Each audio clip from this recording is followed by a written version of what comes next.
Bienvenidos a una nueva temporada después de este descanso estival que nos hemos tomado desde Sui Generis. Comenzamos una nueva temporada de todo lo que venimos haciendo, de todos los eventos, presentando online, las presentaciones, las mesas redondas, etcétera. Y seguimos una vez más en ello. Hoy comenzamos con SGM Literatura, pero más que de literatura, pues vamos a hablar de muchas otras cosas. Vamos a hablar de radio, vamos a hablar de sonido, vamos a hablar de terror, vamos a hablar de voces. Vamos a tener además varias voces con nosotros. Que de hecho, pues serán nuestros invitados que a continuación pues les voy a dar paso. Muchísimas gracias a todos por vernos, por estar ahí y sobre todo no olvidéis de seguirnos en todas las redes sociales a Sui Generis Madrid, porque este año pues va a haber una serie de sorpresas y como sabéis dentro de poco además también arranca el festival, nuestro festival anual de cultura alternativa Sui Generis Madrid. Dicho esto, comenzamos y me gustaría presentar a nuestros invitados que tenemos por aquí. Muchísimas gracias a todos por estar ahí al otro lado. Voy a comenzar por Francisco Javier Sánchez Verdejo, que él es doctor en Filología Inglesa por la Universidad de Castilla-La Mancha y además pues, en sus líneas de investigación se ocupa sobre todo de aquello que engloba la literatura comparada, las interacciones entre literaturas en otras lenguas, el cine o el arte. Y bueno, con diversas publicaciones y ponencias de difusión nacional e internacional a sus espaldas, pues en 2009 obtiene una beca para una estancia en el St. Joseph College de Dublín y desde 2016 es miembro fundador miembro fundador y es parte del comité científico de Chaquiñán, revista de Ciencias Sociales y Humanidades. Además, en 2020 fue designado profesor honorífico de la Catholic University of New Spain. Muy buenas, Javier, bienvenido. Muchas gracias por estar aquí con nosotros esta tarde. Buenas tardes, David, y buenas tardes a todos los compañeros. Qué gusto volver a vernos y buenas tardes a todos los que están hoy aquí con nosotros, siguiéndonos en esta sorpresa tan maravillosa que nos has preparado, David. Muchísimas gracias. Sí, que ahora veremos a ver exactamente qué es de lo que vamos a hablar. Porque además quiero presentar antes a nuestros otros compañeros, que son Marcos Gaña Nogueira, por un lado, que nació y pasó las primeras décadas de su vida en Galicia, donde se licenció en traducción e interpretación, y cuando se dio cuenta de que no quería dedicarse directamente a la traducción profesionalmente, pues se trasladó a Madrid a estudiar doblaje e intentar ganarse la vida en esta profesión, ¿no? Y actualmente pues se dedica al doblaje como actor y como director. Marta Gota también es actriz de doblaje y locutora desde hace 14 años. Estudió para técnico superior de audiovisuales y espectáculos y es graduada en periodismo por la Universidad a Distancia de Madrid. Pero descubrió que su verdadera vocación, la de doblaje, pues cuando empezó sus clases de interpretación y doblaje con Salvador Arias, uno de los pioneros en esta profesión. Desde 2007 ha prestado su voz a varios personajes de cine y televisión y también en proyectos de publicidad, documentales y realities. Y Armando García, él es licenciado en Humanidades y en Periodismo y siempre se ha movido también dentro del mundo editorial y las artes gráficas y con una gran experiencia, bueno, pues se dedica en los últimos años centrado en la locución, aunque también dentro del mundo del doblaje. Muchísimas gracias a los cuatro en general por venir, por estar aquí esta tarde conmigo. Y nada, es un placer teneros. Igualmente, David. Para nosotros Gracias. también es un placer. Gracias. Gracias. Bueno, Igualmente. y claro, a ver, ¿de qué es lo que vamos a hablar realmente? Bueno, pues la excusa es, a ver que no nos dé mucho el reflejo, la excusa es esto. La excusa es este libro de Javier Sánchez Verdejo, publicado por la editorial Atlantis, que luego nos comentarás, Javier, como las diferentes formas de conseguirlo. que se titula Última parada, la estética del terror radiofónico o cómo pasar del microrelato a la lectura dramatizada. Me hace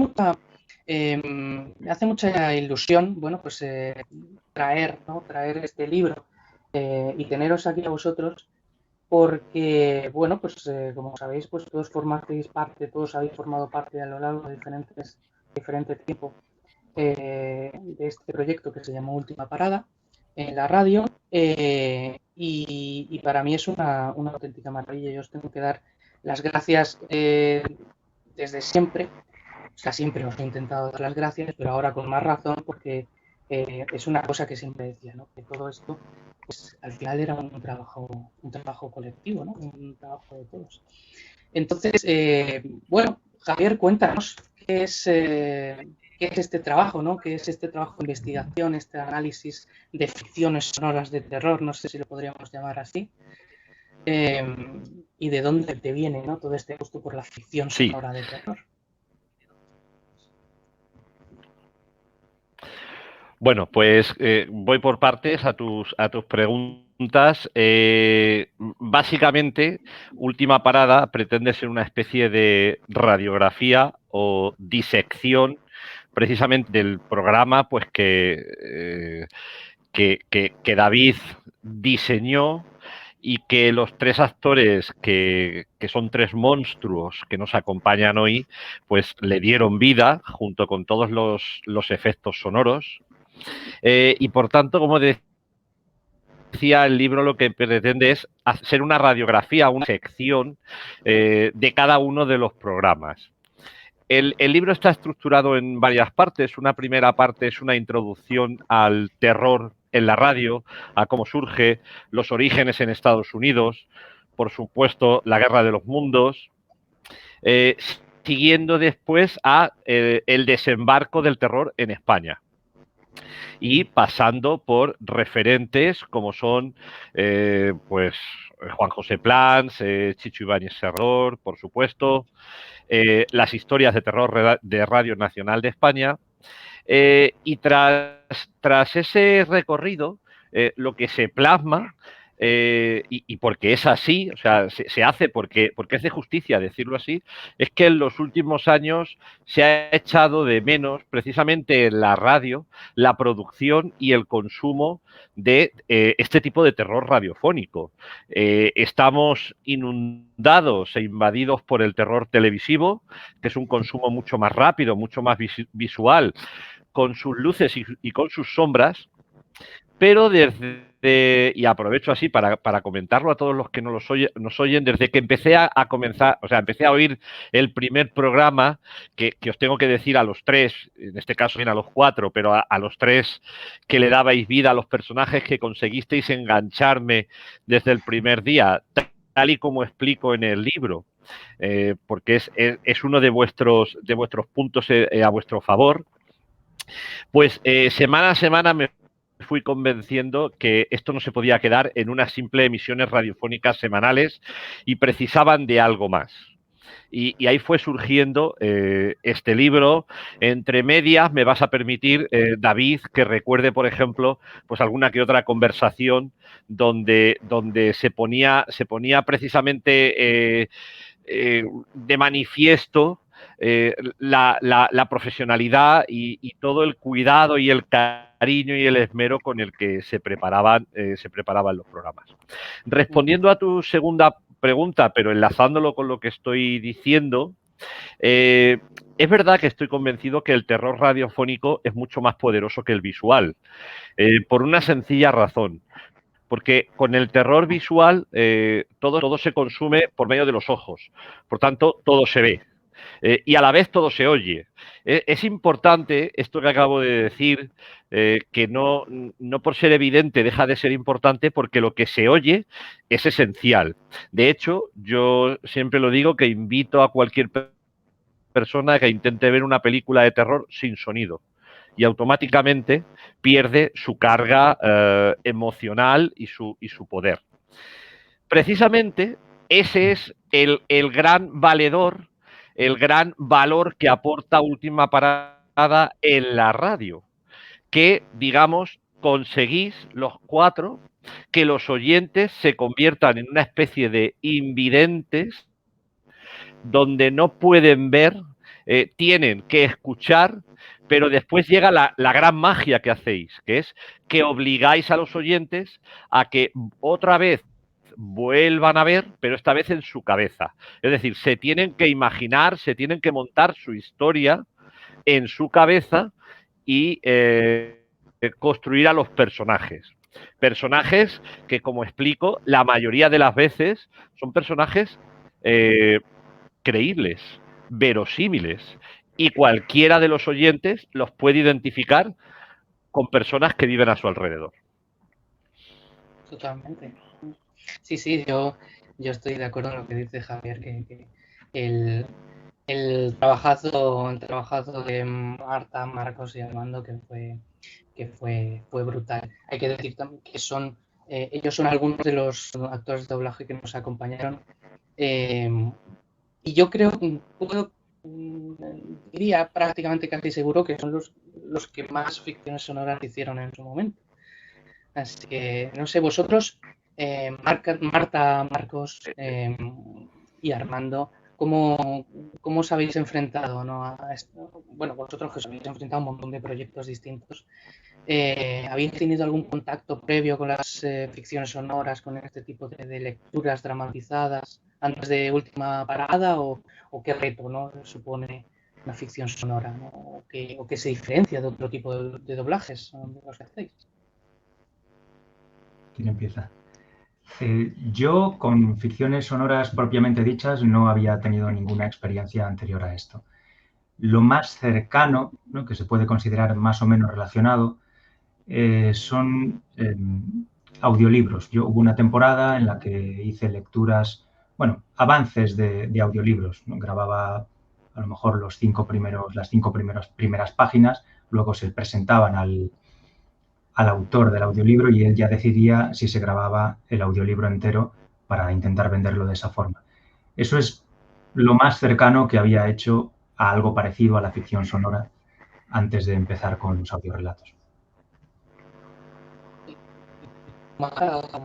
Bueno, yo en mi caso sí, en el 2008 un compañero de doblaje decidió hacer un proyecto, abrir una página web y colgar ahí audiorelatos. De hecho, creo que se llamaba audiorelatos.net, pero ya no existe. Y bueno, pues nos iba mandando guiones a la gente que iba conociendo y tal, y nos decía, bueno, pues esta semana te lo mando a ti. La diferencia con Última Parada es que aquí cada uno grababa en su casa sus trocitos, luego se lo mandábamos y luego ya él lo editaba. Entonces, bueno, se perdía un poco el hilo de grabar con otros actores y ir sintiendo el relato pues un poquito más de cerca, ¿no? Porque aquí solo grababas tus trocitos y ya está. Esa es la única experiencia que he tenido yo con esto, con la grabación de relatos. Y no eran de terror, casi, bueno, había de todo un poco, pero no estaban enfocados solo en el terror, sino en más historias. ¿Y tú, Armando? En mi caso, nada. Nada. No, ni audiolibro ni nada parecido, la verdad. Por eso me llenó mucho de ilusión. Bueno. Me llenó. Sí, dime, Armando. Digo que me llenó precisamente de ilusión no haber tenido nunca la oportunidad, aunque yo haya hecho lecturas en mi casa, pero las he hecho yo para practicar, como experiencia, pero la exigencia de hacerlo para obtener un resultado que luego se va a transmitir, a retransmitir en este caso, jamás, y me hacía mucha ilusión. ¿Y qué retos suponen para vosotros, como actores de doblaje? ¿O qué hay de diferente con otro tipo de digo yo, ¿no? No lo sé, no conozco el doblaje en el cine. Sí, hay para mí la principal diferencia y el principal reto es que con los audiorelatos no te llega el personaje hecho, no te llega el personaje totalmente creado. Con el doblaje tú ya tienes un personaje completo que, por decirlo de forma rápida, lo único que tienes que hacer es imitar. Y en el audiorelato, claro, te llega el texto, te llega la historia, pero la personalidad vocal del personaje la tienes que crear tú a partir de cero.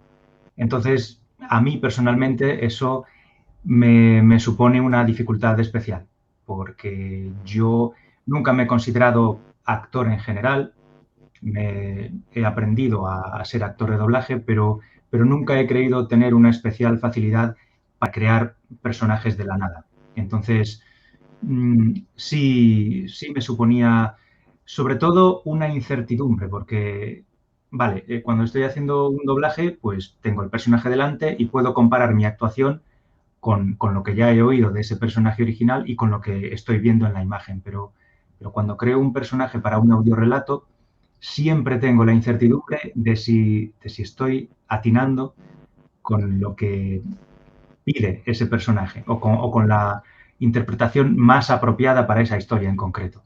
Nunca puedo estar totalmente seguro. Como soy yo el que le da la voz a partir de cero, tengo esa incertidumbre y esa responsabilidad de que si sale mal, no le puedo echar la culpa a otro. No puedo decir que el actor original era malo o que el personaje no estaba bien definido o que los gestos no estaban claros. Ahí te tiras un poco más a la piscina sin saber muy bien lo que te vas a encontrar. Pero por otro lado, en doblaje, es verdad que cuando nos convocan y llegamos a la sala es en el momento en el que leemos el texto que vamos a interpretar. Y sin embargo, aquí David nos mandaba los guiones días antes, podíamos leerlo, podíamos prepararlo, podíamos incluso buscar información si a lo mejor pues teníamos que hacer un acento a lo mejor pues de Bolivia, pues nada, pues nos buscábamos ahí, pues a ver cómo habla alguien de Bolivia. Pero es verdad que cuando llegas a un doblaje en la sala, no sabes ni siquiera lo que vas a hacer. O sea, en el mismo minuto que el director te dice, eres ese, y la historia va de esto, tienes que meterte inmediatamente en el personaje. Pero en este caso, bueno, teníamos tiempo de prepararlo. Es verdad que sí. En doblaje no hay preparación. O sea, es todo inmediato.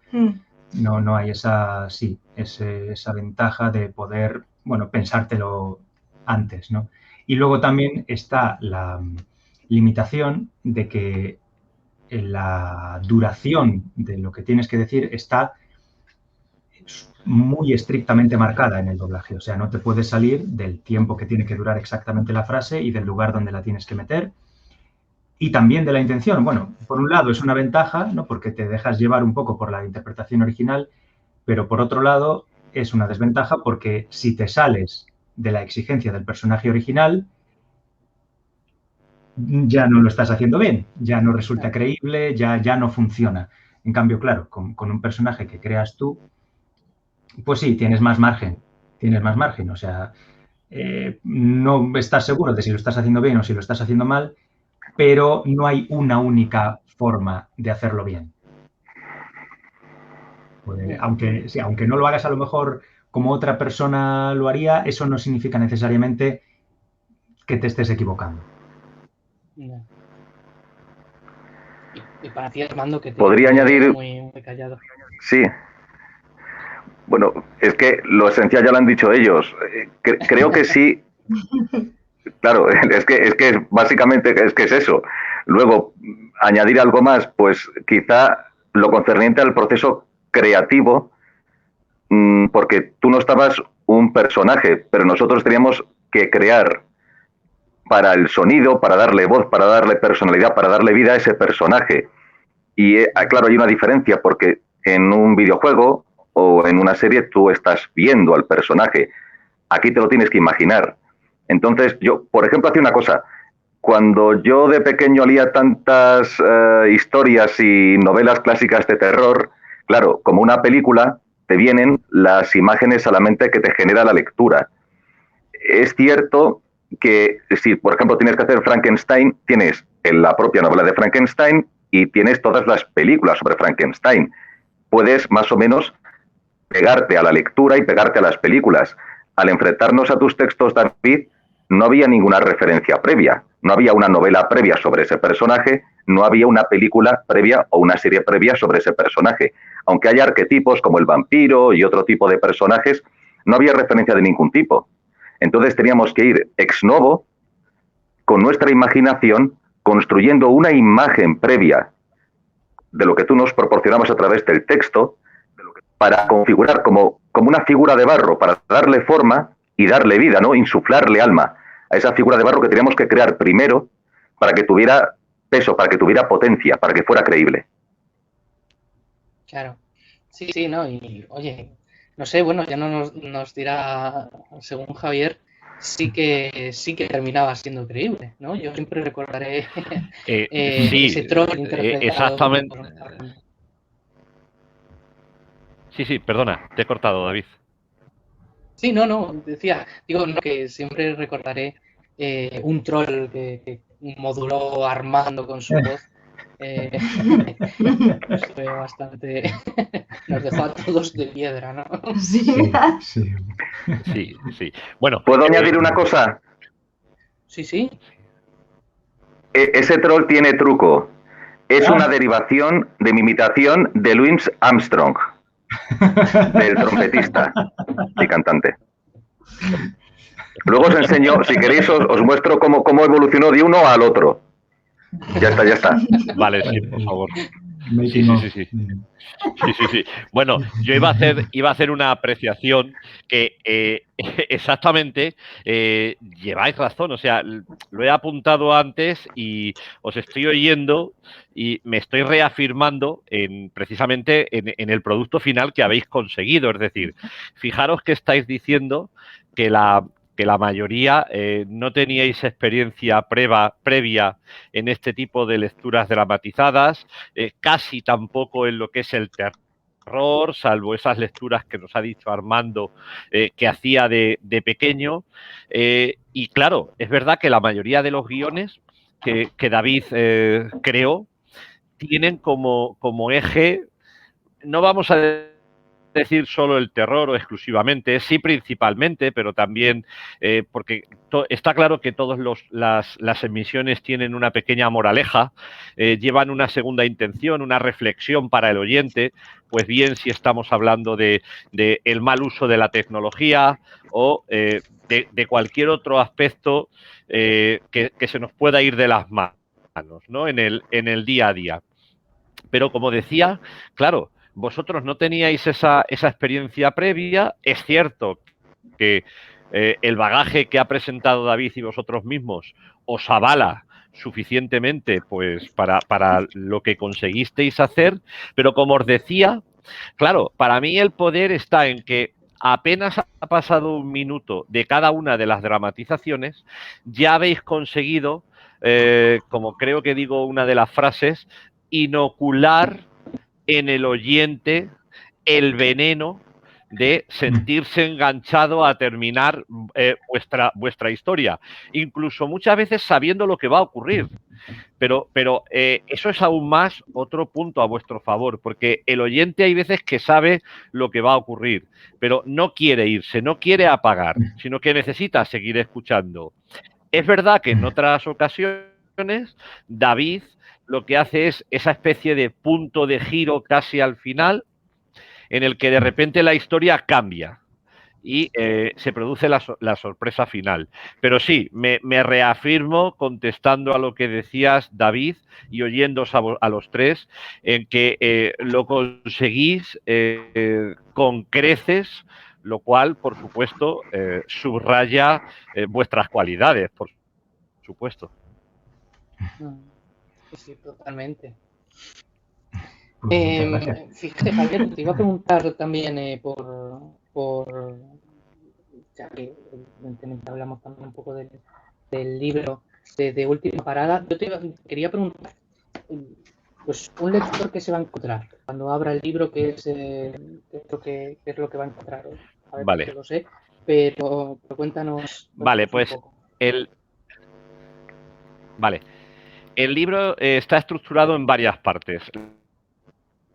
La primera parte, como decías, es más un estudio, un ensayo, acercándonos al terror en la radio, cómo surge, cómo son los orígenes tanto en Inglaterra como en Estados Unidos y cómo llega a España, haciendo un breve repaso por los personajes más icónicos que han destacado en el terror en la radio. como decía antes, después pongo de manifiesto que ha habido ese lapso de tiempo, en mi opinión, yo diría lamentablemente, donde se ha dejado de lado estas producciones radiofónicas en favor del hermano mayor, que sería la televisión, que está muy bien y que aporta una serie de cosas, pero no exclusivamente. Por eso vuestra apuesta fue una apuesta valiente por volver a los orígenes que parecía que se habían perdido.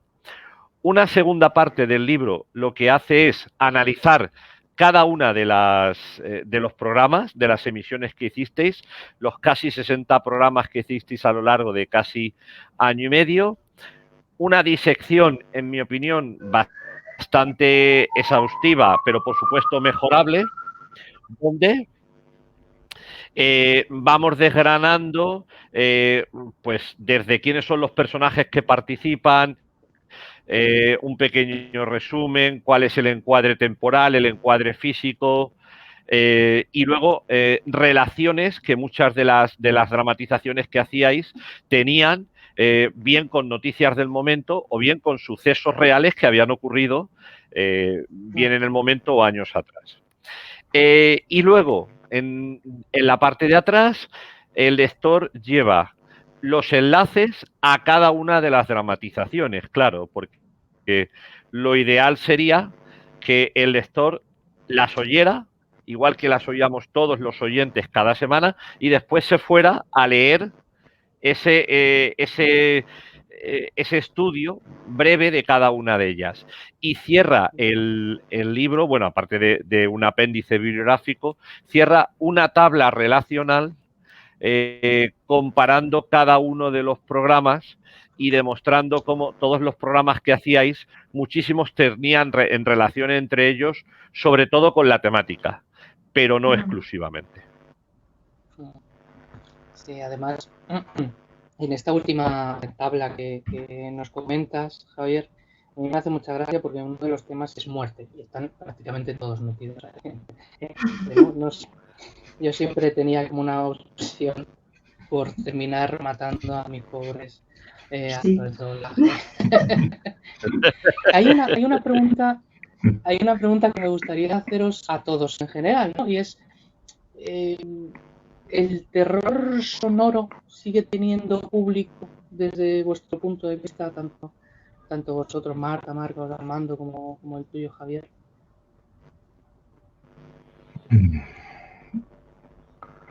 ¿Quién contesta? La verdad es que no lo sé. A lo mejor quizá Javier sea el más indicado para contestar a esta pregunta, porque evidentemente es el que está más informado sobre esto. Pero vosotros consumís a lo mejor algún tipo de podcast de terror, por ejemplo. Yo personalmente no. Hemos buscado. Cuando ya algunos, nos hemos escuchado todos los de... Cuando nos habíamos acabado todos los programas de Mistérica, empezamos a buscar otras cosas parecidas, pero no encontramos nada, sinceramente no encontramos nada que estuviese a la altura. Eran, pues eso, gente que a lo mejor no hacía un programa de radio completo, sino, pues bueno, que leían algo y ya está, ¿sabes? No tenía efectos, no sé, no encontraba... No hubo nada que nos atrayera. No. Y bueno, anteriormente a eso... Pues en mi caso... sí, perdona, Marcos. Perdona, sí, anteriormente a eso, pues a lo mejor... escuchar, pues eso, Cuarto Milenio, programas por el estilo en la radio, La Rosa de los Vientos, anteriormente a participar ya personalmente en el programa en el que participamos, pues yo sí era aficionado, sobre todo a La Rosa de los Vientos, y Cuarto Milenio de vez en cuando, o sea, Cuarto Milenio y Milenio 3 en la radio, sí que lo escuchaba con frecuencia. Sí. Bueno, yo coincido con vosotros. Probablemente en la línea que vosotros lo hicisteis, no. Claro, es cierto que el trabajo que vosotros habéis hecho es un trabajo muy profesional, donde no solo influye el que vosotros os metéis en el personaje y, como decía Armando o decía Marta, no me acuerdo, le dais la vida a ese personaje, influye la entonación, influye cómo decís las cosas, influyen los efectos especiales. Por tanto, es una producción profesional. Por lo que yo he buscado, porque también estuve haciendo una búsqueda, lo más parecido que encontré fueron lecturas, personas que a lo mejor se cogían, no sé, Drácula, y decidían leer algunas hojas, dándole la entonación que ellos conseguían, pero ni con mucho, porque, insisto, la grandeza del programa que vosotros hacíais, ¿no? Partiendo de los guiones de David y vosotros dándole vida al más puro estilo de un demiurgo, nunca mejor dicho, como además aparece en uno de los programas, es precisamente que en muy poquito tiempo sois capaces de contar una historia. Es decir, en la primera temporada, que duraban menos, y luego en la segunda, que van a durar un poquito más, conseguís que el lector se monte en su cabeza la historia. Y en algunos casos los personajes a lo mejor están más alejados, ¿no? Cuando estamos a lo mejor en un submarino, ¿no? En el programa que estabais en el submarino o en una nave espacial. Bueno, pues es verdad que a lo mejor puede ser más perteneciente a la fantasía, a la ciencia ficción, pero la mayoría de las veces conseguíais que fueran personajes que cualquier oyente podría decir: yo conozco a una persona como esa que estoy oyendo. Y creo que eso aporta un plus de humanidad y precisamente de empatía, de esa capacidad de enganchar al oyente y que el oyente se sienta identificado con los personajes que vosotros creabais. Sí. Bueno, antes lo ha dicho, lo ha comentado Marta, y a mí se me ha pasado por completo. El programa se hacía, o sea, quiero decir, Última Parada era una de las secciones de Mistérica Radio Secreta, que era sigue siendo un programa de radio llevado a cabo por Belén Doblas en la dirección y Pedro Ortega en la producción, y desde aquí les agradecemos mucho, porque fue en parte gracias a ellos por lo que Última Parada pues terminó viendo la luz, ¿no? O, bueno, saliendo al espacio en forma de ondas, ¿no?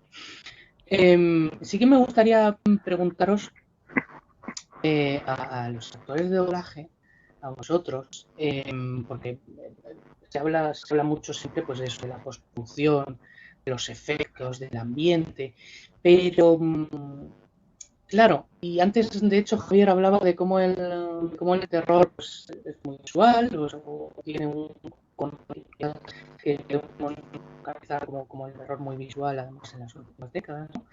Más que sonoro, por supuesto, aunque el sonido tiene su importancia, pero a mí me gustaría preguntaros cómo se transmite el terror por medio de la voz, ¿no? Cómo se sugiere más que muestra, no solamente claro, con la voz, porque hay que contar un poco a todos los que nos están viendo que en el momento en el que grababais no había ni un solo efecto de sonoro, y luego los efectos se ponían después, o sea, vosotros ibais un poco simplemente a interpretar, ¿no? Entonces, sí. Esa es mi pregunta. También es verdad que aunque no había efectos sonoros, en el guión que leíamos nosotros sí aparecían indicados. Había anotaciones. Había anotaciones que indicaban lo que iba a suceder al margen de las voces en cada momento, con lo cual eso sí que nos ayudaba también a ponernos en situación y a imaginarnos lo que estaría sonando en ese momento, aunque nosotros no lo estuviéramos oyendo en ese momento. Quitando eso, pues yo personalmente lo que intento siempre, tanto doblando como haciendo las ficciones sonoras, es intentar acercarme emocionalmente todo lo posible a lo que yo me imagino que sería el estado emocional del personaje al que estoy interpretando. Es decir, intento sentir en mí mismo, mental y físicamente, lo que yo creo que estaría sintiendo alguien que estuviese en esa misma situación. Y a partir de ahí, pues ya lo que salga, bueno, si yo tengo la idea de que si tú de verdad lo estás sintiendo físicamente y mentalmente, la voz de alguna manera lo transmite. Pero igual que decía antes, nunca puedo estar totalmente seguro de conseguirlo. Y quería incidir en algo que dijo Armando antes, que me parece precisamente la mayor dificultad y el verdadero objetivo, tanto del doblaje como del uso de la voz en la ficción radiofónica, que es que sea creíble, que resulte creíble. Que no suene a algo leído o a algo memorizado, en el caso del doblaje, o que parezca que eso de verdad lo está diciendo una persona que está pasando por esa situación. Eso es lo que busco yo siempre que hago cualquier trabajo de interpretación. Y nunca, en realidad nunca estoy totalmente seguro de conseguirlo, pero por lo menos es la intención que tengo en todos los casos. Y Marta o Armando. Sí, yo lo ¿Algo? mismo que Marcos, creo que sí, que pues, si el personaje está angustiado, pues sentir esa angustia, si, o sea, había algunos relatos en los que a lo mejor, pues yo qué sé, mi pareja estaba sufriendo y estaba, pues, o había muerto, o, pues sentir la angustia de, Dios mío, está aquí delante de mí, le está pasando esto realmente. Yo creo que es lo que más me apoyo para poder, pues eso, transmitir dentro de lo que se puede ese terror para que la otra persona, el espectador, le llegue. Sí, creo que de hecho esa es la palabra clave, ¿no? Transmitir. Vosotros lo hacíais, vamos, de sobresaliente. Yo siempre estaba, yo siempre estaba con eso, lo tenía bien claro. Y Javier además lo ha confirmado, ¿no? En el momento en el que cerrabas los ojos y empezabas a escuchar, los personajes transmitían y hablaban por sí solos. Se hacían vivos, ¿no? Porque una cosa era escribirlos en el papel y vosotros les dabais el toque de vida, ¿no? Sí, pero bueno, al final era un trabajo sí. en equipo porque en realidad yo estaba deseando que me llegaran los guiones. O sea, yo decía, a ver qué hay esta semana. A ver, porque en realidad es eso, para nosotros era una historia que aunque todavía no la hubiésemos interpretado, éramos los primeros en leerla. O sea, era como, bueno, a ver luego cómo va a quedar todo esto. Y la forma en la que estaban escritos los guiones facilitaba mucho encontrar ese estado de ánimo que era necesario para darle credibilidad a la interpretación. Es decir, estaba claro qué estaba sintiendo el personaje en ese momento por cómo estaba redactado el texto, con lo cual lo teníamos fácil en ese sentido. Bueno, a mí sí que me gustaría continuar un poquito. Quizás hemos hablado de los personajes, hemos hablado de cómo cómo se transmite, ¿no? Digamos, el terror, pero otra de las cosas de las que se habla en el libro de Javier es justamente eso, ¿no? Del terror, de lo siniestro, de lo uncanny, ¿no? Javier, no solo el sonoro, ¿no? También de dónde bebe el horror ficticio. Bueno, claro, evidentemente el terror que se transmite en la literatura, no olvidemos que la literatura no fue lo primero que sucedió en el mundo. Es decir, las primeras manifestaciones literarias son precisamente pasar a papel, en su momento no a papel, el terror que ya habitaba en el mundo. O los miedos y angustias que tenían los seres humanos desde el principio de los tiempos y que en muchos de los programas vosotros también los transmitís, ¿no? Porque en el momento en que en un programa hay alguien que está jugando, por ejemplo, con cosas que no debe, abriendo puertas que no debe abrir, de manera muy sutil lo decís, pero entiendo que también se está dando un aviso a los oyentes que hay que tener cuidado con cosas que da igual que creas o que no creas, pero que no se deben tocar. Por eso, como digo, el terror bebe precisamente de la experiencia humana, de las vivencias del ser humano. Y después lo que se hará será pasarlo a papel, que será la plasmación en la literatura. Y después, obviamente, llegará la transmisión por las ondas sonoras. Pero es que la emoción del terror es tan antigua como el ser humano. Y de hecho, todos sentimos terror. Hay gente que puede disfrutar con una serie de cosas, pero es innegable que el sentimiento del miedo lo tenemos todos. El problema es que, o el problema no, la característica es que creo, en mi opinión, que básicamente, muy básicamente, hay dos tipos de terror o de miedo. El miedo físico, por ejemplo, si yo soy una persona que tiene miedo, no sé, a las arañas, pues si me encuentro una araña voy a entrar en pánico y me voy a quedar bloqueado. Y luego hay otro tipo de terror que normalmente era el que vosotros explotabais en cada uno de los programas, que es el terror psicológico. El terror muchas veces a lo desconocido y otras veces a lo conocido, pero que no se debería haber despertado. Ese tipo de terror que precisa que tú crees la historia en tu cabeza, en mi opinión, es la más poderosa. Y ese terror, como decías, David, ha habitado siempre entre el ser humano. Estoy convencido que vuestros programas, precisamente, en muchas personas lo que consiguen es despertar, evocar, recordar ese tipo de terror. Porque, bueno, sí, la verdad es que sí, el terror psicológico y yo creo que era una de las fuentes, ¿no?, que siempre buscábamos un poquito.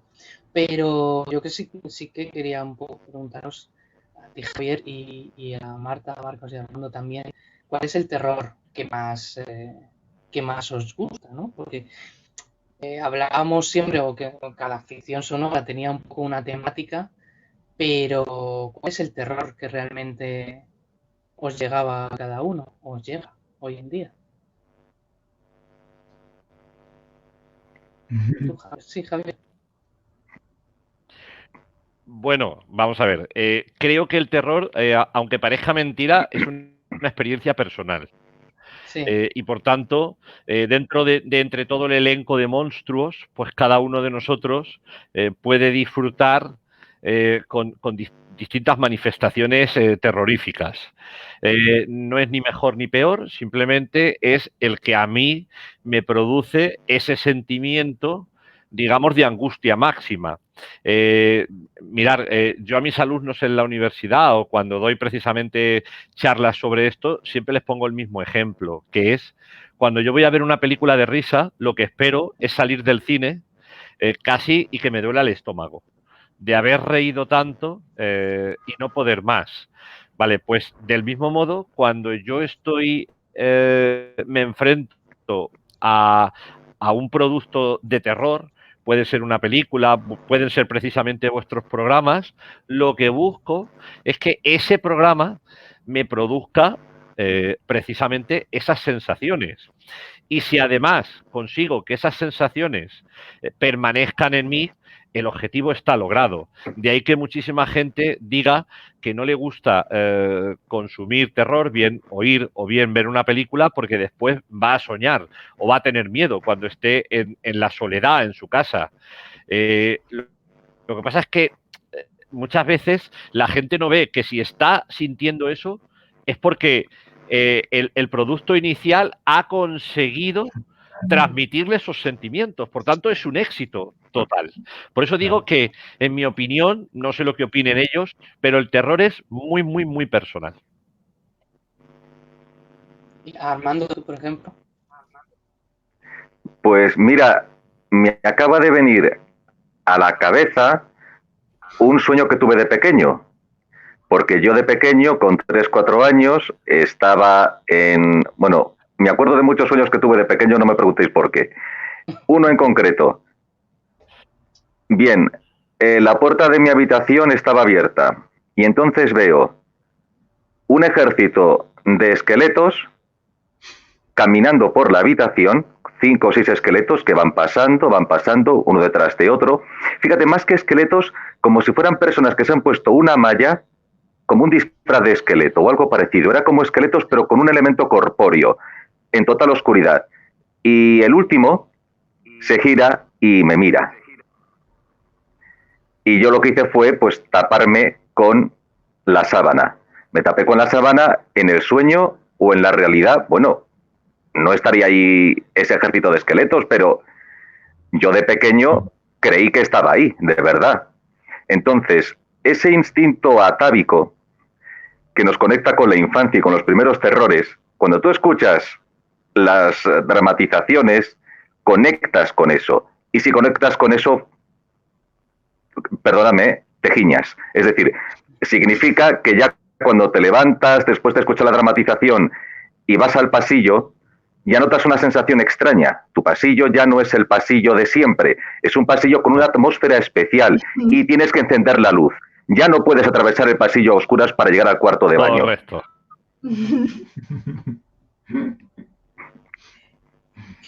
¿Y vosotros, Marta? Correcto. Sí, lo mismo.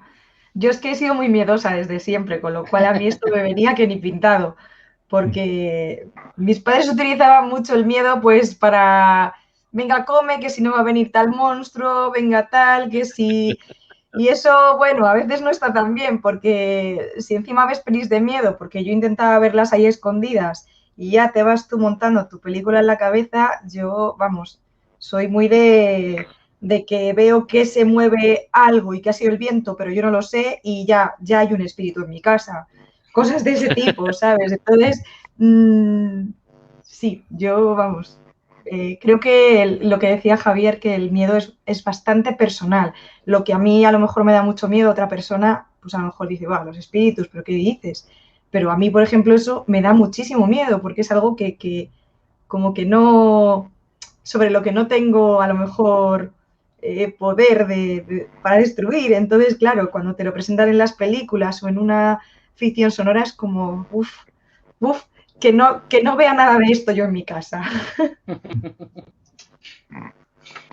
Y quizá para ir terminando, ¿cuáles fueron vuestras ficciones favoritas o cuáles os impactaron más? A ver. A mí hay una que me encanta, vamos a coincidir, Marta y yo creo que vamos a que coincidir es de en mis algunas. favoritas, que es la de Frecuencia Temporal, que era de una radio que le regala, pues no sé si era tu tía a ti o mi tía a mí. Que le quedaba en herencia a uno de ellos. Sí. Sí. Y bueno, pues la radio iba, vamos, soltando ahí premoniciones de lo que iba a ocurrir. Y bueno, pues estaba bastante... Sí, esa angustiaba bastante. Sí, esa cuando la escuchamos ya con todos los efectos y demás era como, uff. Sí, a mí esa sí es una de las que más me impactaron. Y luego hubo un par de cuando Armando y yo todavía no estábamos en el programa, que grabó Marta con otros actores. No recuerdo los títulos, pero uno en concreto en el que ella intentaba evitar un accidente, o sea, intentaba evitar una muerte, iba conduciendo... no sé qué, de una arbolera. Iba conduciendo en un coche. El bucle. Eso, el bucle. Entonces, claro, había sucedido algo en su pasado que había, bueno, desembocado en una catástrofe para ella. Que sonaba una canción de Johnny Cash todo el rato. Y de repente se da cuenta de que es capaz de volver al pasado para intentar evitar ese desenlace.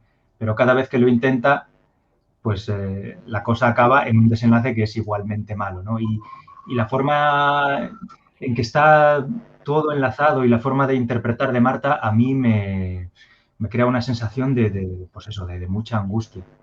En general, la forma de interpretar de Marta, cuando están personajes que están muy angustiados o que son muy malos, a mí me acojona. Yo lo reconozco. Creo que su forma de dar voz al terror es muy convincente. La suya en particular. Pero yo creo, me vais a permitir que, o sea, yo creo que es convincente, no solo ella, precisamente porque se mete en el personaje y lo humaniza, es decir, transmite lo que cualquier persona en esa situación transmitiría. Entonces, yo veo, no soy experto en doblaje como vosotros, pero ahí veo una especie de camino de recorrido que hacéis donde entráis en el personaje, lo asumís, por supuesto, la práctica, pero después sois capaces de plasmarlo con esa naturalidad que precisamente el oyente lo que dice, como digo varias veces, es esa persona podría ser yo. o esa, por ejemplo, ahora mismo no recuerdo el título, pues una de las dramatizaciones donde hay un vigilante que tiene que entrar en un edificio ya abandonado y es la angustia del vigilante y de su compañero, donde probablemente tantísimos vigilantes que hay hoy en España puedan oírlo y decir, es que esa situación me ha ocurrido a mí. Ahí es cuando, o sea, para mí esa es la grandeza que tenéis. Bueno, la verdad es que nunca había pensado en ese... Sí, en compararlo con la realidad. En ese aspecto de... Sí. O sea, en que el hecho, o sea, el impacto que tuviese en alguien estuviese causado por el hecho de que se identificase con los personajes o que se viese él mismo metido en la historia a través de los audios. Nunca lo había visto por ese lado. Pero me alegra sí. Que sea así. Sí, es verdad que hay muchos que es verdad que te podían pasar. Son más cercanos a la realidad. Sí, ¿y tú, Armando, tienes una favorita? Ay, es que sería muy difícil. Sería muy difícil, muy difícil. Es que yo recuerdo la dramatización del Niño Lobo y lo que sí recuerdo fue ese contraste entre, claro, es que, vamos a ver, hay un elemento maternal y paternal en los personajes que interpretaron Marta y Marcos, que lo hicieron de una forma brillante. A mí me enternecían. Y luego entiendes que existe un elemento maternal en los lobos, porque al fin y al cabo son una camada y son lo que son. Y el niño actúa con los lobos. Si te das cuenta, parece que hay una barrera entre la parte de los humanos y la parte de los lobos. Pero es que los lobos, al fin y al cabo, son lo que son, y los humanos son lo que son. Los lobos usan al niño como gancho, como nosotros usamos perros de caza, pero al revés.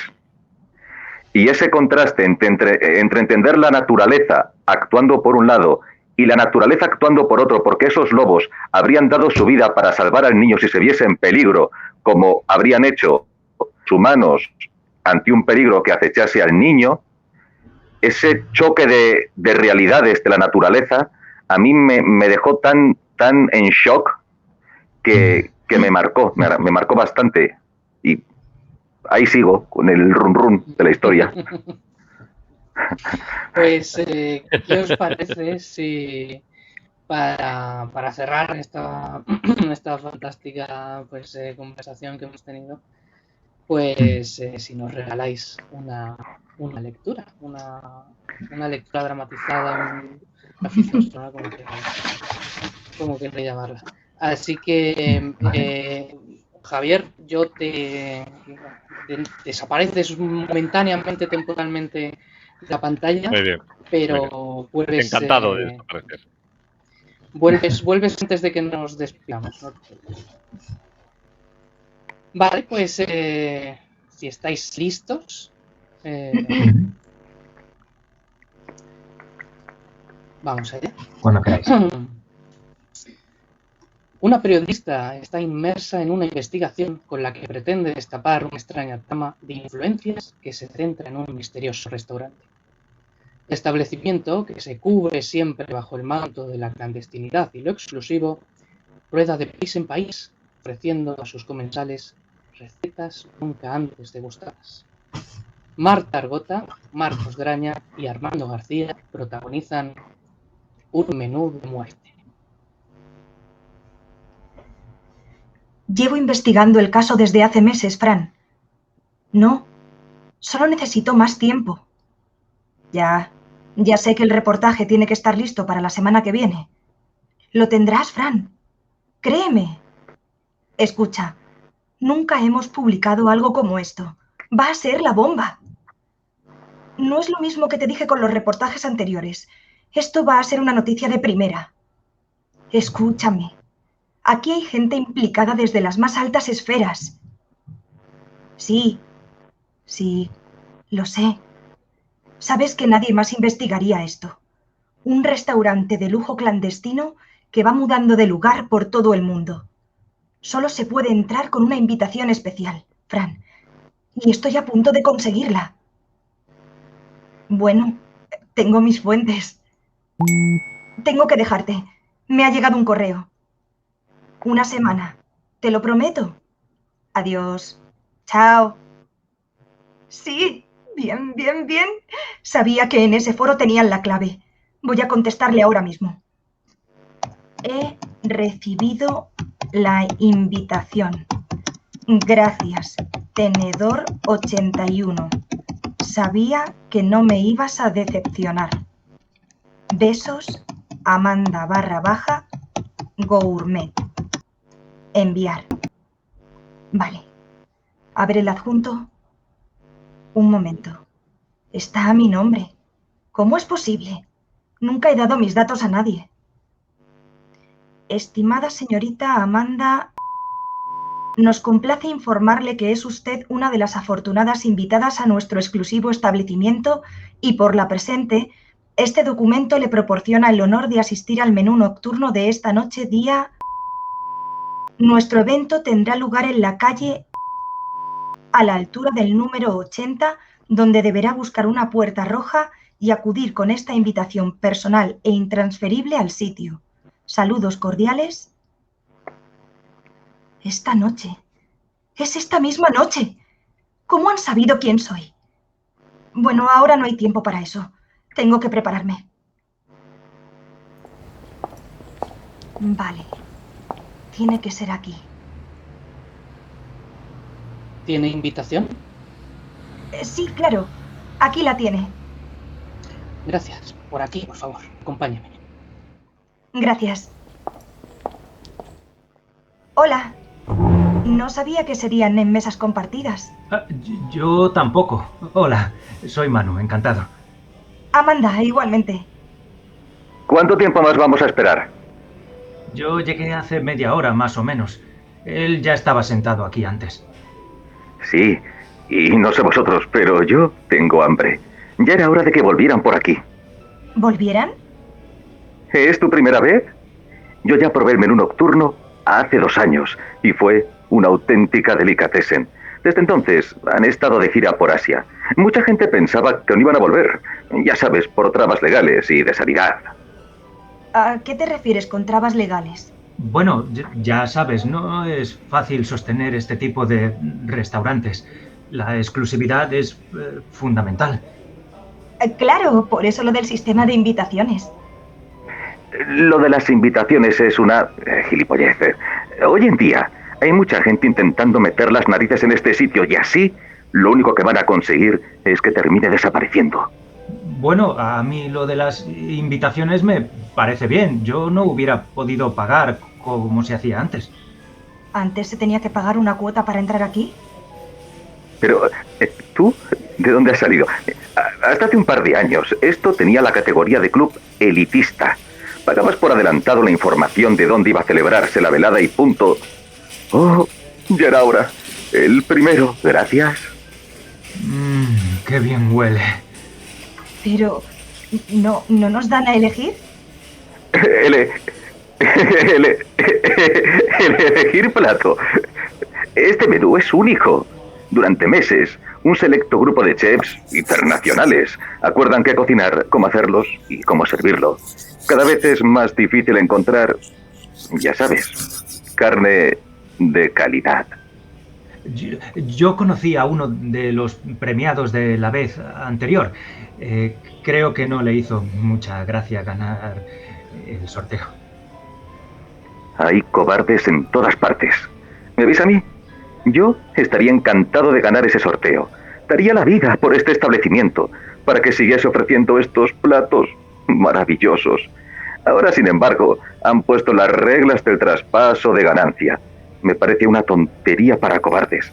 Escuché por ahí que aquel tipo quiso ir a avisar a las autoridades. Ay, pobre loco. Como si esta gente no tuviera todo controlado.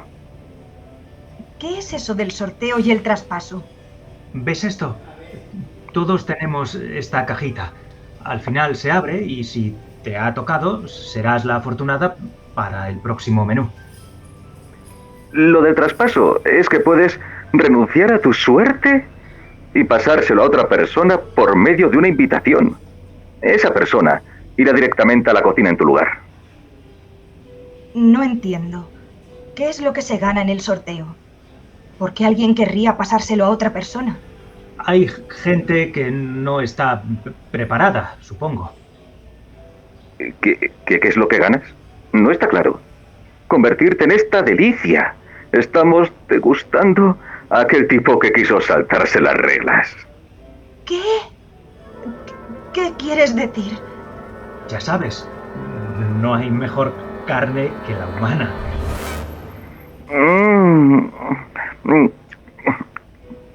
Desde mi primera vez no he probado otra cosa igual. Porque este menú engancha, ¿sabes? Da igual cómo intentes luego mejorar las recetas en casa. El secreto está en la textura y eso no lo vas a encontrar en ningún otro lado como aquí.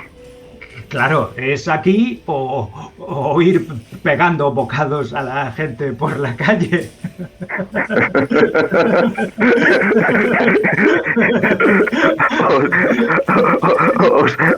Os confesaré algo. Yo lo he intentado. ¿Conocéis esos foros de internet? Para gente como nosotros. Caníbales. Sí, las cosas por su nombre.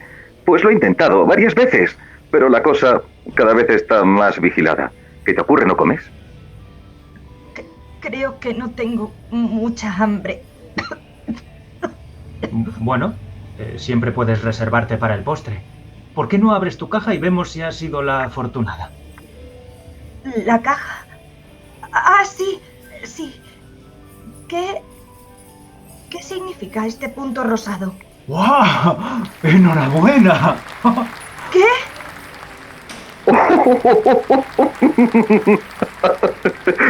Menuda suerte la tuya, jovencita. Tu primera vez y te toca. Mis más sinceras felicitaciones. ¿Qué? Fran, siento molestarte a estas horas. ¿Recuerdas el restaurante? He conseguido una invitación.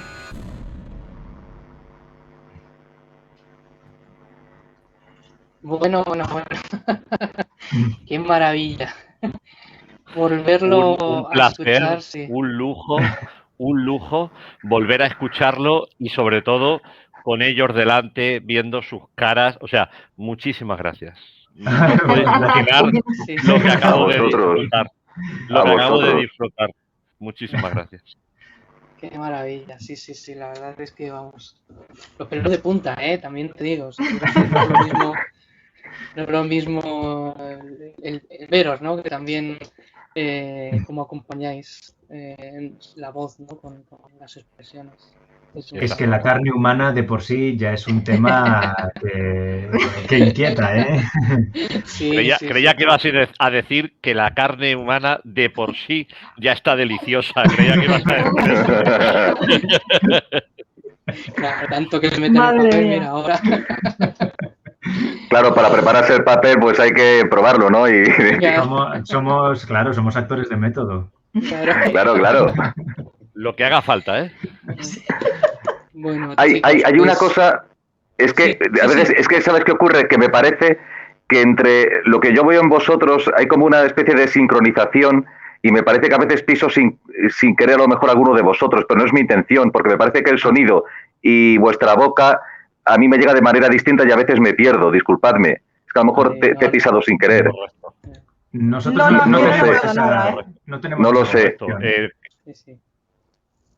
Es que una cosa que, por ejemplo, y es en añadidura a la lectura de este relato, a mí que me ayudó bastante, y es que igual que cuando yo leo algo tengo que, por supuesto, excita mi imaginación y hace que yo genere imágenes en mi mente, a la hora de hacer la lectura, aunque estuviese en el estudio de radio, yo es que estaba en el restaurante cuando lo leía. Necesito estar en el restaurante. Igual que yo no puedo disfrutar una novela si no me meto en ella y no me imagino que estoy dentro, como dentro del personaje, como dentro de una película, como viéndolo no a través de una cámara, sino dentro. Entonces, una cosa que creo que me ha ayudado bastante al abordar esto, a diferencia de lo que ves en una imagen, porque tú ves en la pantalla al actor al que vas a doblar o la locución que vas a realizar, es que necesariamente yo tenía que estar dentro del castillo, en ese desierto, en esa situación, y tenía que llevar... O sea, yo cuando hago esto sé cómo voy vestido, sé el reloj que llevo. Este señor al que yo interpreto, yo visualizo el reloj que lleva, la americana que lleva, su corbata, su traje. Sé cómo es su peinado, sé cómo es su color de pelo. Y lo veo y es como si me metiese dentro como un espíritu, como si él fuese un medium y yo me metiese, le invadiese de alguna forma, me apropiase de él. Y eso me ayuda bastante. Totalmente, sí. Bueno, la verdad es que ha Interesante. quedado genial, sí. Nos vamos ya prácticamente sin tiempo, Sí. nos hemos pasado un poquito, pero bueno, ha merecido muchísimo la pena, creo yo.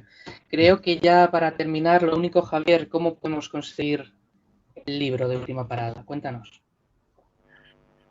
Bueno, pues lo más fácil en principio es dirigirse a la editorial Atlantis, y ellos lo tienen en su página web y ahí pues sin problema. Estupendo. Y la otra opción, si alguien quiere ponerse en contacto conmigo, pues igualmente de válido. Eso es.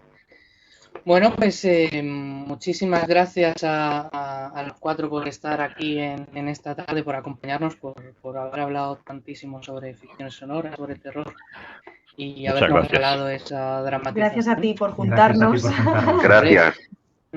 Gracias a todos, encantadísimo. siempre. Sí. Un Así que placer, un placer. Ha sido un placer. Muchísimas gracias. Nos vemos. Chao. Gracias y hasta otra. Muchas gracias. Chao, Nos gracias. vemos. Gracias de Chao. corazón, gracias.